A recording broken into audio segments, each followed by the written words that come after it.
Bismillahirrahmanirrahim.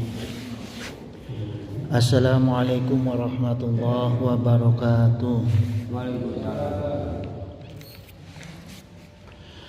Alhamdulillah allazi la ilaha illallah la mawjuda illallah la ma'buda illallah la matluba illallah la maqsuda illallah. Asyhadu an la ilaha illallah wahdahu la syarikalah wa asyhadu anna sayyidana Muhammadan abduhu wa rasuluhu la nabiyya ba'da. Allahumma sholli ala sayyidina Muhammad wa ala alihi wa sahbihi wa man tabi'a hudah. Amma ba'd. Raditu billahi rabba wa bi islami dina wa bi Muhammadin nabiyya wa rasula. Rabbi zidni ilman warzuqni fahman waj'alni minas sholihin. Amin ya mujibus sa'ilin. Hadratal mukarramin ayyuhal mukarram al ulama'ul alimin wal mukarram al ustazuna wa fadilatis saykhuna wa ya ikhwani allazi yahduru fi jami'i fi masjid jami' al ihsan. Zadaqallahu nuran wa ihsanan. Jemaah, pertemuan kita sekarang ini kita kupas mengenai ilmu tazkiyatun nafs. Ya. Ilmu tazkiyatun nafs itu ilmu yang gunanya membersihkan jiwa kita dan menjaga diri kita dari penyakit-penyakit yang mengotori jiwa kita. Jadi begitu pentingnya ilmu tazkiyatun nafs gitu. Ya. Karena jiwa kita itu mudah sekali kotor, jemaah sekalian. Kemudian jamaah hadanallah, moto dalam setiap kajian kita adalah dihafalkan itu baik, tapi lebih baik lagi jika dipahami. Ya, dipahami gitu, bukan hanya sekedar dihafal. Karena biasanya memahami itu hanya bisa untuk diamalkan. Memahami ilmu itu mendorong kita untuk mengamalkan ilmu. Ya. Tapi kalau dihafalkan itu biasanya hanya untuk diceramahkan. Modal ceramah itu menghafal, ya. Belum tentu diamalkan. Gitu jemaah, ya. Jadi penting untuk difahami. Wa qala Rasulullah sallallahu alaihi wasallam, "Ma yuridillahu bihi khairan yufaqihu fiddin." Barang siapa yang Allah inginkan kebaikan pada diri seseorang itu, Allah akan fakihkan dia. Fakih itu fikih, faham, ya, dalam masalah agama. Jadi kalau ilmu fikih itu adalah ilmu untuk memahami masalah agama. Ya. Nah, dalam kajian tazkiyatun nafs, ya, saya coba kupas yang dasarnya dulu. Ya. Jadi kita mulai pertemuan kita itu mulai dari dasar ilmu tazkiyatun nafs, ilmu yang membersihkan jiwa kita. Ya, sesuai dari sumber yang menginginkan jiwa kita bersih. Siapa yang menginginkan jiwa kita bersih? Allah Subhanahu wa ta'ala. Ya. Jadi gini jemaah, dalam kitab Minhajus Sunnah An-Nabawiyah, ya, bahwa iradah atau kehendak Allah itu terkait dengan penciptaan manusia itu ada dua. Pertama iradah diniyah, yang kedua iradah kauniyah. Ya. Iradah diniyah itu semua iradah Allah yang Allah perintahkan, yang sifatnya akidah dan amal soleh. Itu iradah diniyah, ya. Maka orang-orang kafir, orang munafik, orang fajir, ahli maksiat selalu melanggar iradah diniyah. Ya, dilanggar itu. Kesolehan, keinginan Allah supaya manusia soleh, supaya manusia berakidah itu selalu dilanggar, ya, oleh orang-orang yang kafir, munafik dan fajir. Jadi yang harus kita sadari bahwa salah satu yang termasuk dengan iradah diniyah adalah penciptaan manusia. Ya. Allah berkeinginan menciptakan manusia itu supaya manusia itu menjadi makhluk yang beribadah kepada Allah, ya. Wa qala Allah Ta'ala wa ma khalaqtul jinna wal insa illa liya'budun, ya. Allah menciptakan manusia dan jin itu melainkan agar mereka beribadah kepada Allah, gitu. Nah, sekarang gini pertanyaannya jemaah, apa gunanya ibadah? Kok Allah menginginkan kita ibadah, ya? Wa qala Allah Ta'ala dina Al-Baqarah ayat 21, ya ayuhan nasu ubudu rabbakumul ladzi khalaqakum, ya. Hai manusia, beribadahlah kepada Allah yang telah menciptakan kamu, walazina min qablikum, dan orang-orang yang sebelum kamu, ya, la'alakum tattaqun, ya, supaya kamu itu semua bertakwa. Nah, jadi beribadah kepada Allah itu yang Allah inginkan supaya manusia menjalani takwa, kehidupan dengan takwa. Apa untungnya takwa?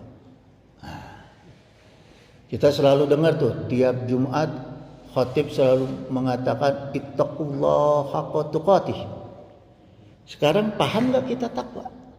Apa untungnya takwa gitu, ya? Selalu kita diingatkan untuk bertakwa.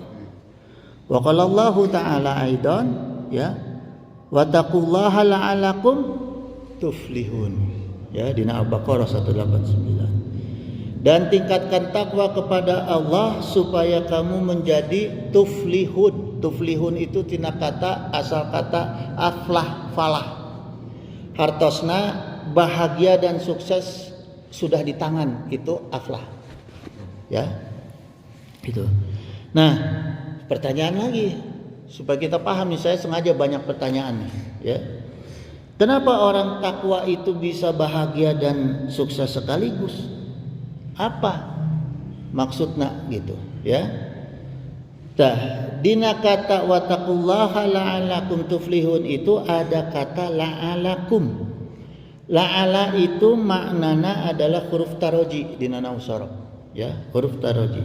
Huruf taroji itu beramal dulu baru mendapatkan hasil. Jadi takwa itu kita dituntut untuk beramal. Beda dengan tawakal. Tawakal mah ibadah kolbu, cukup hati aja beriman kepada Allah, tawakal kepada Allah, pasrah kepada Allah, itu jadi ibadah. Kalau takwa nggak bisa, harus ada usaha, ya, harus ada usaha. Kata takwa asal katananya eta waqo yaqi wiqoyah, artinya menjaga diri, menghindari dan menjauhi. Eta makna takwa, ya. Jadi takwa itu menjauhkan diri kita dari segala sesuatu yang dapat menyakiti dan mencelakakan kita. Itu takwa, untung dan takwa teh. Maka disebut untung takwa teh, ya. Nah, secara bahasa, ya, ilmu kata, ya, ilmu etimologi, ya. Kata takwa itu juga masdar dari kata itaqo yataki. Jadi asal kata takwa itu itaqo yataki, melindungi dan menjaga. Maksudnya di sini adalah menjaga diri dari segala murka Allah. Itu takwa. Jadi harus ada usaha kita untuk menjaga diri dari segala murka Allah, ya. Maknana kata takwanya eta waqaitu nafsi fataqo, gitu. Saya menjaga diri saya dari murka Allah, maka diri saya terjaga dari segala penyakit dan cilaka. Jadi ketika kita ada usaha untuk menjaga diri kita dari murka Allah, maka kita terlepas dari penyakit dan cilaka dunia wal akhirah. Jadi itu paham takwa, ya. Itu pemahaman takwa jemaah. Jadi kita sekarang ngerti nih, kalau khatib bilang apa, menganjurkan supaya orang bertakwa, kita udah paham, ya, maknanya takwa. Jangan ngangguk tapi paham. Gitu, ya. Terus gini jemaah, pada kata ittaqullah, bertakwalah kepada Allah, secara bahasa ini tidak ada makmulnya, tidak ada objeknya, ya.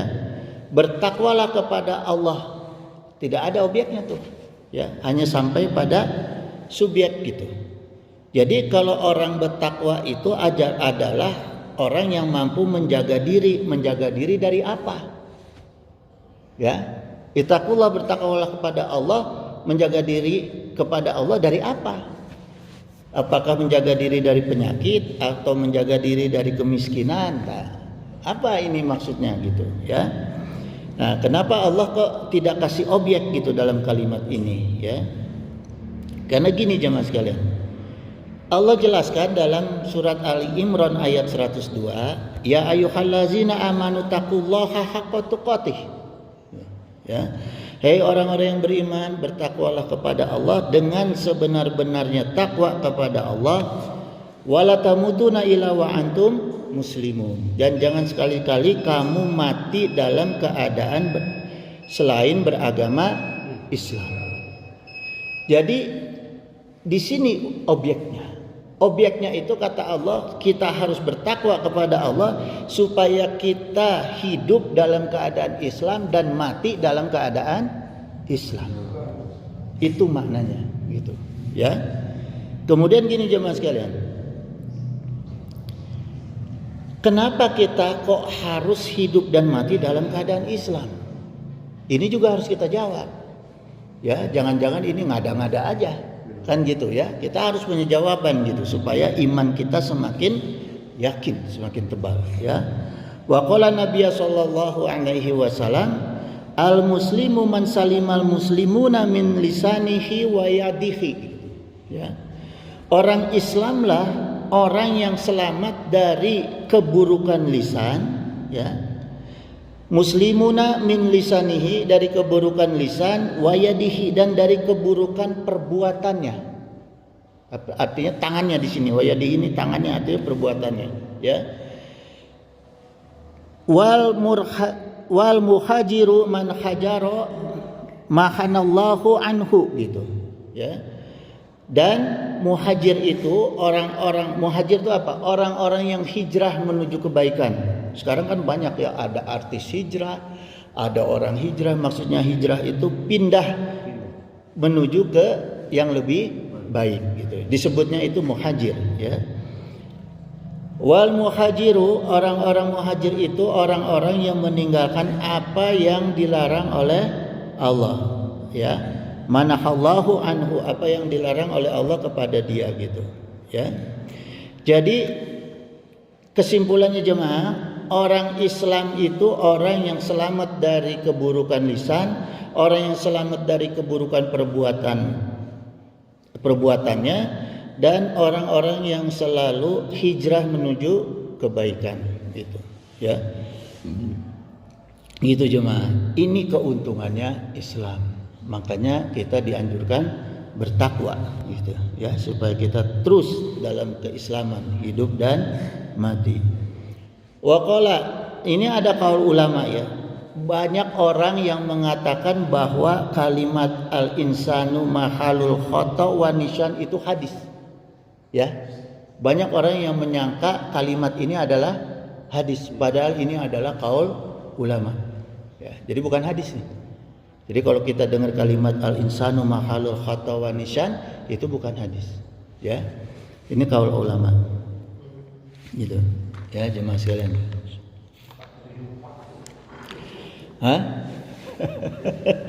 Jadi manusia itu tempatnya salah dan lupa.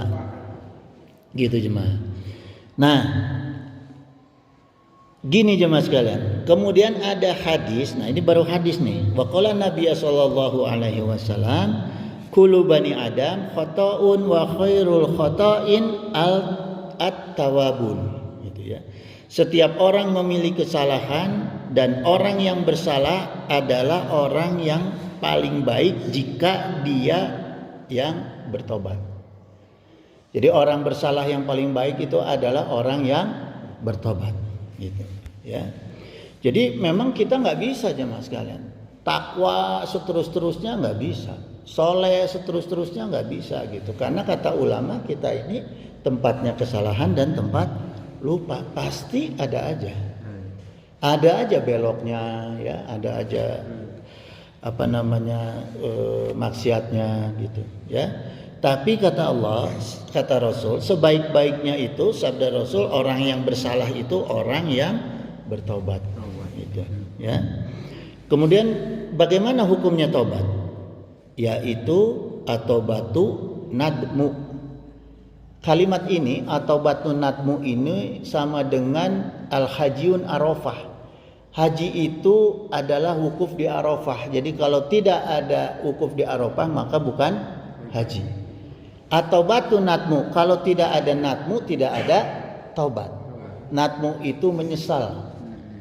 Kalau orang Betawi bilang kapok dah gua katanya. Ya, kalau orang Betawi udah ngomong kapok dah gua, nah itu berhenti dia. Ya, mengulanginya lagi lama itu. Gitu. Ya, ingat terus sampai lupanya itu lama. Itu yang disebut dengan natmu gitu, ya. Kemudian dalam kitab Syarah Arba'in An-Nawawiyah, ini hadis ke-18 ya. Wa qala Abu Zar an Abu Zar Jundub bin Junada wa Abu Abdurrahman Mu'adz bin Jabal radhiyallahu anhuma gitu.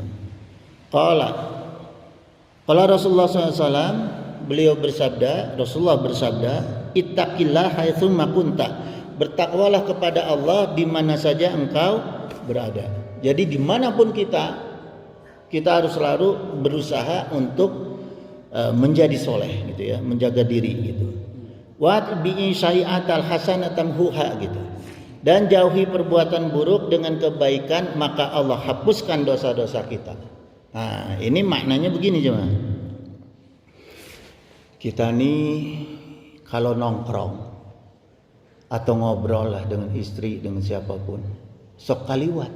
Kadang aya gibahna, kadang aya fitnahna, kadang aya bohongna.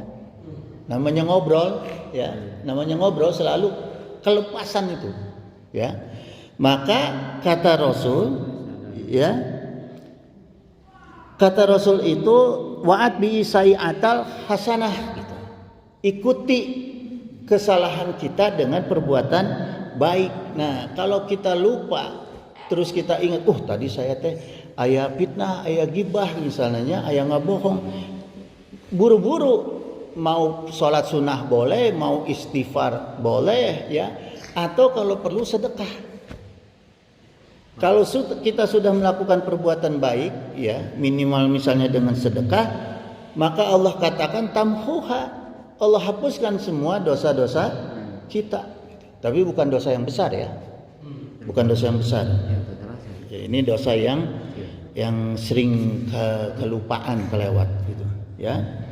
Terus yang ketiga, untuk menjaga kebersihan jiwa kita, ya. Wa qala Nabi sallallahu alaihi wasallam wa khuluqin nasa bi khuluqin hasanin gitu. Maka bergaullah kamu dengan sesama manusia yang akhlaknya baik. Karena gini jemaah, orang yang akhlaknya baik, orang-orang soleh mau mungkin ngajak kita maksiat. Maka kata Allah, kalau mau jaga jiwa kita supaya tetap bersih, bergaulnya dengan orang-orang yang soleh, orang-orang yang berakhlak baik gitu ya. Wasunul akhlak itu, wasunul akhlak itu, ya. Gitu jemaah. Jadi rumusnya menjaga kesucian jiwa kita, bertakwa kita di mana saja, ikuti perbuatan buruk dengan perbuatan baik, bergaul dengan sesama orang soleh gitu, ya. Kemudian jemaah hafizakumullah, apa saja keuntungan orang-orang yang jiwanya suci? Apa untungnya orang-orang yang jiwanya suci?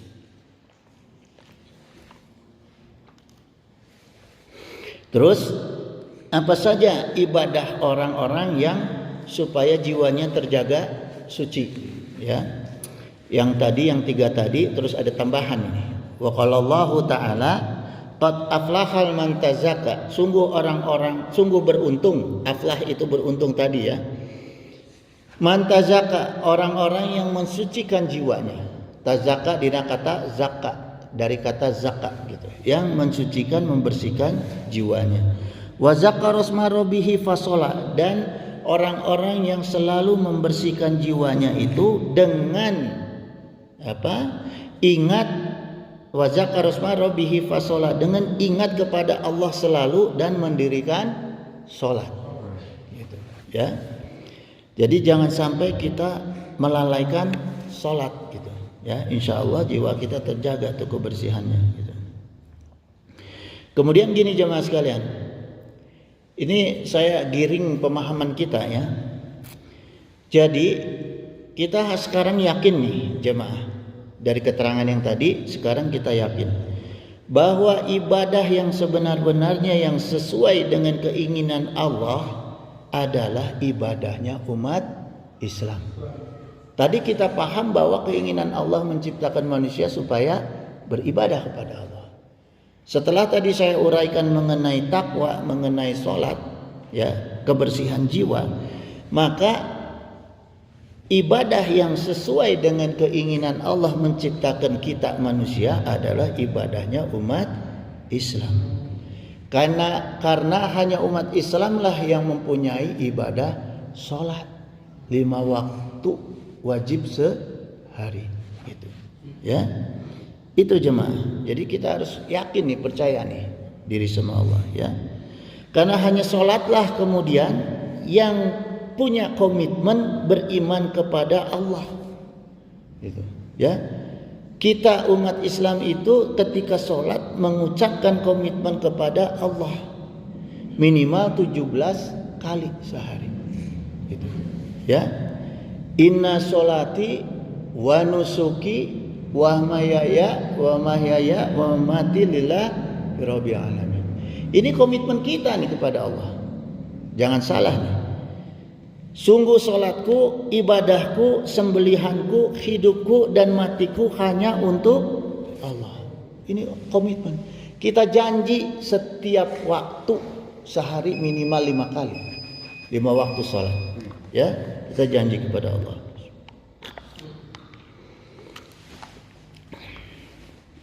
Maka gini jemaah, ya. Dengan janji kita itu kepada Allah, maka kita harus meyakini ya bahwa sholat kita itu adalah sifatnya silatun waliqaun. Silatun itu silaturahmi, liqa itu artinya berjumpa. Maka orang-orang Arab itu kalau berjumpa sama temannya, ya akhi, liqa. Ya. Berjumpa kita. Ya. Gitu. Maka orang-orang Arab kalau berpisah itu apa namanya? Liqaun wa apa namanya? Saya jadi lupa tuh. Ya. Jadi inti makna salat adalah silatun wa liqaun, gitu. Ya. Jadi makna salat itu adalah sarana dialog kita dengan Allah. Karena yang namanya kita berjumpa dan silaturahmi pasti ada dialog. Nggak ada orang yang bertemu, berjumpa, silaturahmi, diem-dieman, nggak ada. Hekwe, di mana orang silaturahmi ketemu dengan seseorang pasti ada dialog gitu, ya. Bagaimana caranya supaya dialog kita 2 arah sama Allah? Percaya nggak kita sholat itu dialognya 2 arah? Hah? Nanti saya jelaskan dalam kajian minggu depan, saya buka khusus mengenai Fatihatus Shalah. Ya. Ini kulitnya dulu.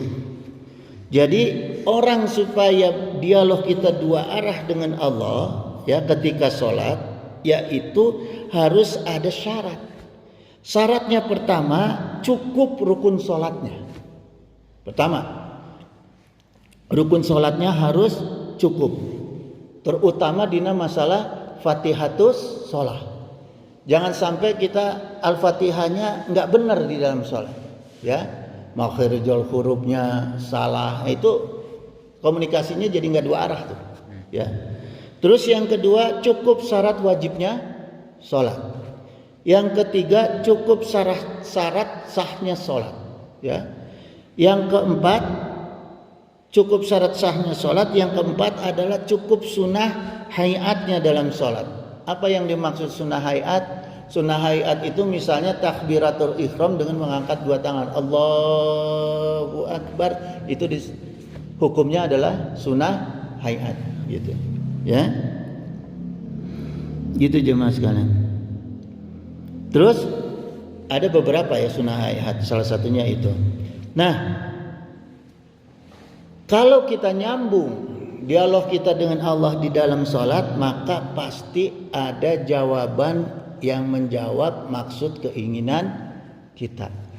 Ada qabul ijabah maksud keinginan kita. Itu bedanya jamaah. Kalau kita dialog antar makhluk, belum tentu saya misalnya komunikasi dengan lurah, dengan RT, camat, ya, dengan istri ataupun dengan anak, belum tentu dialog kita nyambung, berbalas dua arah, tapi maksud keinginan kita tercapai belum tentu. Coba kita ngomong Pak Lurah, tolonglah saya pinjami uang, belum tentu. Walaupun nyambung dialognya, ya. Tapi kalau dengan Allah jangan salah. Dengan Allah itu ketika dialog kita nyambung, maka keinginan kita, doa kita di dalam sholat diijabah ke Allah. Salah satunya apa? Salah satunya salah satunya di dalam doa kita di dalam sholat, yaitu Rabbighfirli warhamni warzburni warzuqni wahdini wa'afini wa'fu'ani. Nah, insyaallah itu pasti akan diijabah, ya.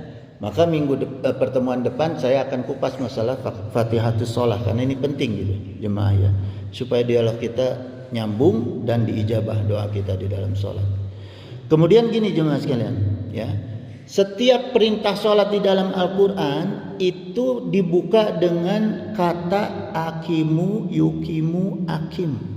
Artinya tegakkanlah sholat, sempurnakanlah sholat gitu.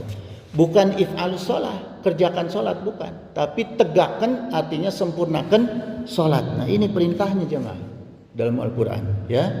Allazina yu'minuna bil ghaibi wa yuqimunas shalah. Ya, yuqimu itu.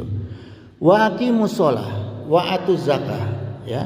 Wa aqimis shalah gitu. Jadi semua perintah itu dari kata akim, yukim, aqimu gitu, ya. Kayak gini misalnya gini jemaah. Apa bedanya kalimat azan dengan kalimat iqamat? Nah, ini kan setelah azan ada iqamat. Nah, kalau orang kita sok disingkat komat we, pada katana sebenarnya teh iqamah, ya. Naon bedana? Coba, kok dibedain sama Allah nih? Ada hukum azan, ada hukum iqamah, ya. Karena di bacaan iqamah itu ada qad qamati shalah. Di azan enggak ada. Artinya maknanya azan itu juga mengingatkan kita bahwa kita sudah masuk pada waktu sholat, tapi belum ada perintah untuk menyempurnakan sholat. Iqamah itu sudah ada perintah menyempurnakan sholat. Maka kalimatnya sungguh qad qamati sholat, ya. Qad itu artinya sungguh, qamati sholat, sungguh tegakkanlah sholat.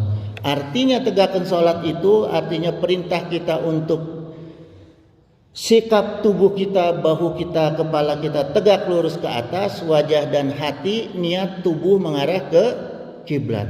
Bacaan dan gerakan sempurna dengan tumanina. Jadi jangan ada orang udah qomat seperti sholat tarawih contohnya.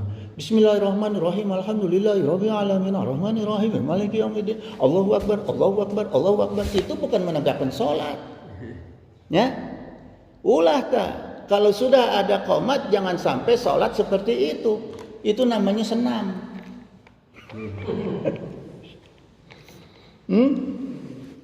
Karena nggak sempurna sholatnya. Tidak boleh seperti itu, ya.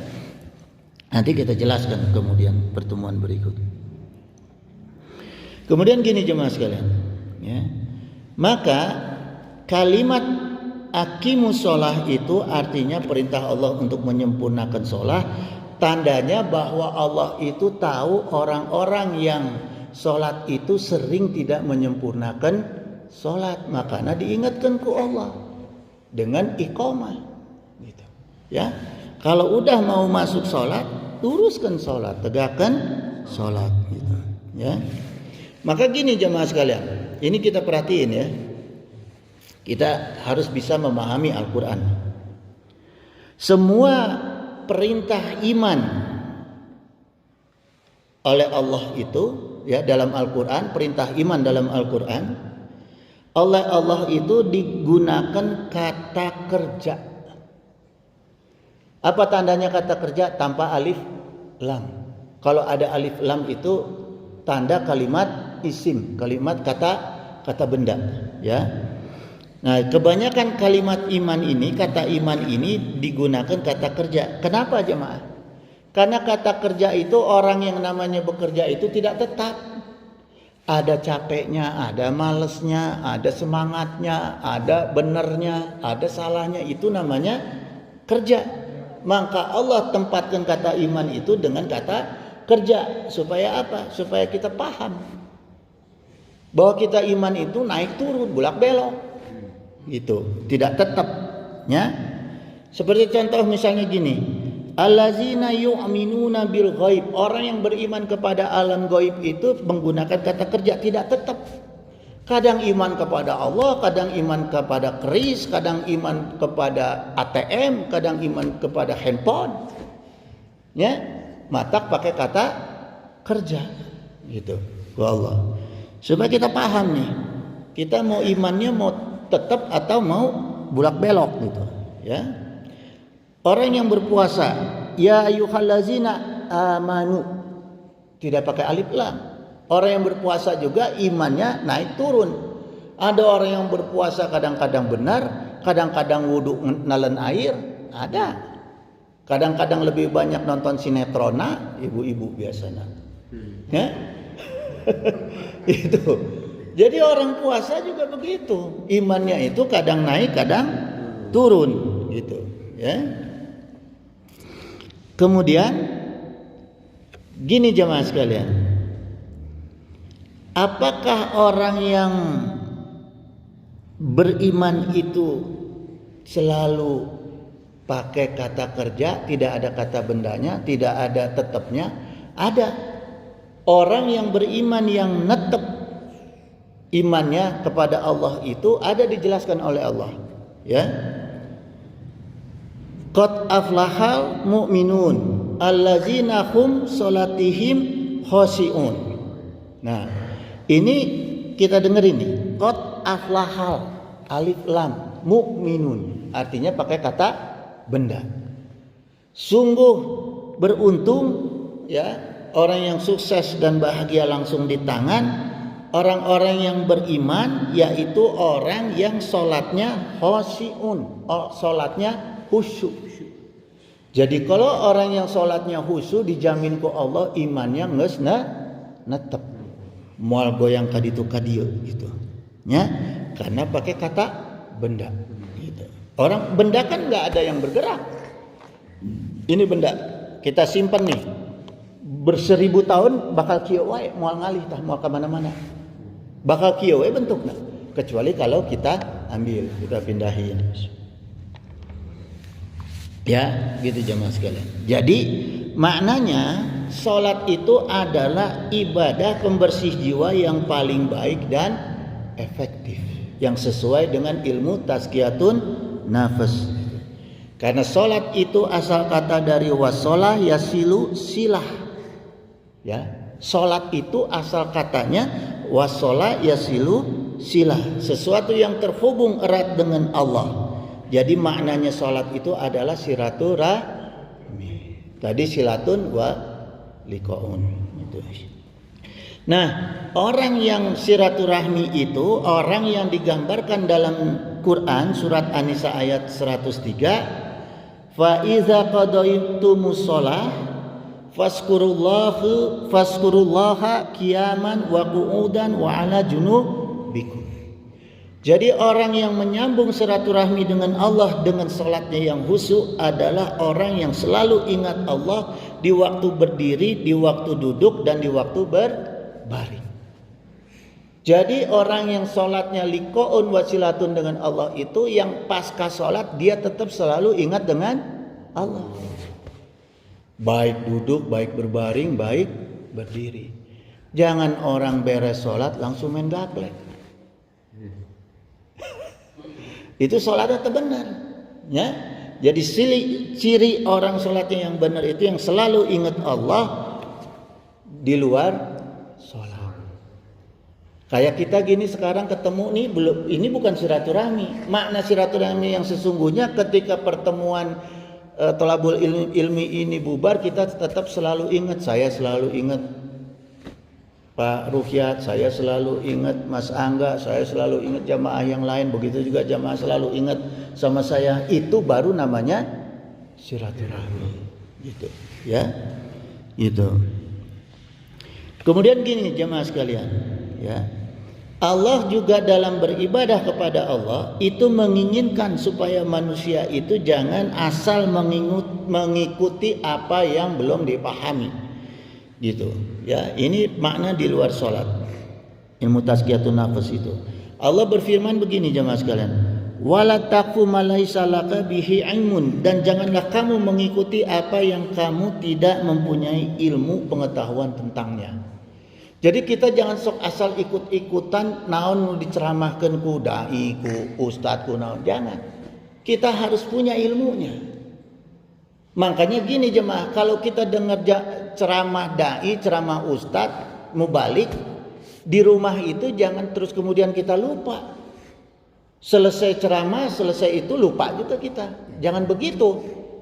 Ini maknanya ya, Allah ingatkan ke kita supaya begitu kita mendengar ceramah, ya, ngaji, dai, ilmu, misalnya dakwah, kemudian di rumah itu kita ingat-ingat makna dari dakwah itu, cari dalilnya. Nih, yang diomongin si Haji Aksa ini benar atau ente? Cari dalilnya. Lamun salah, entong diturutan. Lamun jelas ayat dalilnya, hek pakai. Karena itu adalah ilmu itu, ya. Jadi jangan dengar cerita rajaban mulu dan ceramah terus abis itu kita lupa. Cari ilmu di rumah, gitu. Ya. Itu gunanya kita menuntut ilmu, gitu. Ya. Inna sam'a wal basara wal fuada. Nah, ini diingatkan sama Allah. Wa qala Allah aidan. Karena sungguh pendengaran, penglihatan dan hati kita itu kullu ulaika kana anhu mas'ula, semuanya itu akan diminta pertanggungjawabanku Allah. Apa yang kita dengar, apa yang kita lihat, ya, apa yang ada di dalam hati kita, semuanya diminta pertanggungjawaban sama Allah. Hati-hati kalau kita ngaji, kita dengar ceramah, kita dengar dakwah, kita dengar mubalik, itu semua akan diminta pertanggungjawaban sama Allah. Rek dipake naon eta teh? Engke na teh. Hasil orang nguping tina dai, tina mubalik, tina ustad, ya. Hasil kita ngaji sekarang ini, besok tuh mau dipakai apa nih? Itu akan diminta pertanggungjawabannya sama Allah. Hati-hati jemaah. Kalau ikut pengajian, ya hati-hati. Karena semua akan inasam awal basara wal fuada.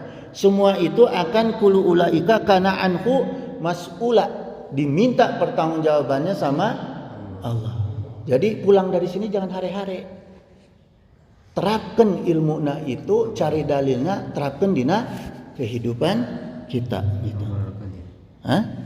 Amalkan gitu. Terutama yang ngomong nih, hati-hati, berat nih Haji Aksan. Ngomong nyuruh orang ingat-ingat, kitanya enggak ingat-ingat. Nauzubillah min dzalik. Doain ya jemaah. Kamu jawabnya berat saya. Ya. Jadi tafsir surah Al-Isra ayat 36 tadi pertama gini, ya. Early warningnya untuk kita nih. Deteksi dininya. Pertama, kita harus ingat jangan mengikuti apa yang kita tidak punya pengetahuan tentang ilmu itu. Pertama, maka harus mencari dalil, ya. Yang kedua, jangan pernah mengatakan melihat yang tidak kita lihat. Tuh, yang kedua. Ji, ente ningali teu kamari si fulan itu kieu. Oh, ningali. Nah, padahal teu ningali ulah. Ya. Yang kedua, jangan pernah mengatakan mendengar yang tidak pernah kita dengar. Itu yang kedua. Yang ketiga, jangan pernah kita mengatakan mengalami apa yang tidak kita alami. Kadang-kadang supaya seru, supaya hebat kedengarannya, kita menceritakan sesuatu yang kita tidak alami. Itu yang bahaya. Ya. Yang kelima teliti dulu setiap apa yang dikatakan dan yang kita kerjakan. Itu jemaah sekalian. Nah, akhirnya jam 8 langkung. Selanjutnya saya mau cerita soal iradah kauniyah. Ini saya tutup dengan iradah kauniyah ya. Gini jemaah, ini sedikit nih ya. Iradah kauniyah itu segala sesuatu yang Allah takdirkan dan Allah inginkan, tapi Allah tidak memerintahkan. Tuh, catat. Iradah kauniyah ya. Sesuatu yang ditakdirkan oleh Allah, yang Allah inginkan, tapi Allah tidak perintahkan. Contoh sederhananya gini iradah kauniyah ya. Ada seseorang si fulan yang Allah, iradahnya Allah, keinginan Allah, orang ini menjadi orang yang soleh. Ada tuh. Si fulan itu diinginkan oleh Allah, iradah Allah, si fulan itu menjadi orang yang soleh. Orang itu menjadi soleh.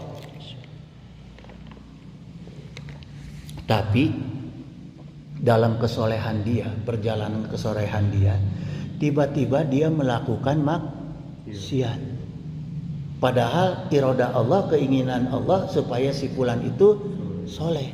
Di tengah jalan dia maksiat. Itulah yang disebut dengan iradah kauniyah. Keinginan Allah yang Allah tidak perintahkan dan Allah tidak ridhoi. Allah tidak ridho terhadap orang-orang yang soleh yang bermaksiat. Itu disebut iradah kauniyah. Gitu ya. Gitu jemaah sekalian, kita sambung pertemuan berikut. Insya Allah saya akan kupas mengenai Fatihatus Shalah. Karena terkait dengan ilmu sholat tadi, selanjutnya kita lanjutkan terus menerus mengenai tazkiyatun nafas ya. Innahu samiun qaribun mujibud da'wah wa yaqdiya hajas. Subhanaka Allahumma wa bihamdika asyhadu alla ilaha illa anta astaghfiruka wa atubu ilaik. Wallahul muwaffiq ila aqwamit thoriq. Billahi taufiq wa hidayah. Wassalamualaikum warahmatullahi wabarakatuh. Waalaikumsalam warahmatullahi wabarakatuh. Ya Rabbi bila Mustafa balik maqasidana wa bilana mamadu wasi'al kami. Ya Rabbi bila Mustafa balik maqasidana wa bilana mamadu Don't go